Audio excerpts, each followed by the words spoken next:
نماز عید کا طریقہ سماعت کرتے ہیں۔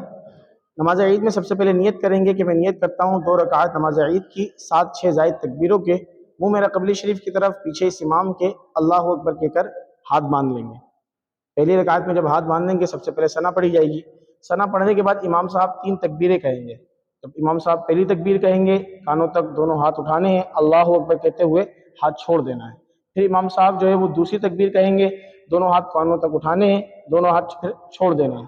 پھر امام صاحب جب تیسری بار تکبیر کہیں گے، دونوں ہاتھ کانوں تک اٹھانے ہیں، پھر اب ہاتھ باندھ لینا ہے۔ اب جو ہے وہ سورہ فاتحہ پڑھی جائے گی، قرات کی جائے گی، تو ہم نے توجہ کے ساتھ سماعت کرنا ہے۔ پھر جس طرح جو ہے وہ رکعت مکمل کی جاتی ہے اسی انداز پر رکعت مکمل ہوگی۔ پھر اب دوسری رکعت کے لیے امام صاحب اٹھیں گے تو وہ دوبارہ سورہ فاتحہ اور قرات کی جائے گی، اسے توجہ کے ساتھ سماعت کرنا ہے۔ اب جو ہے قراءت کے بعد امام صاحب جو ہے وہ 3 تکبیریں کہیں گے۔ قرات کے بعد جب امام صاحب پہلی تکبیر کہیں، دونوں ہاتھ کانوں تک اٹھانے ہیں، اللہ اکبر کہہ کر ہاتھ چھوڑ دینے ہیں۔ پھر امام صاحب دوسری تکبیر ہوگی، دونوں ہاتھ کانوں تک اٹھائیں گے، ہاتھ چھوڑ دیں گے۔ پھر امام صاحب تیسری تکبیر کہیں گے، دونوں ہاتھ کانوں تک اٹھانا ہے، پھر چھوڑ دینا ہے۔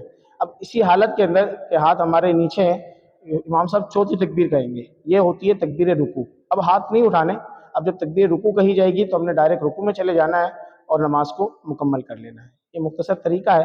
اللہ کریم ہم سب کو نماز عید اچھے انداز کے ساتھ ادا کرنے کی توفیق عطا فرمائے۔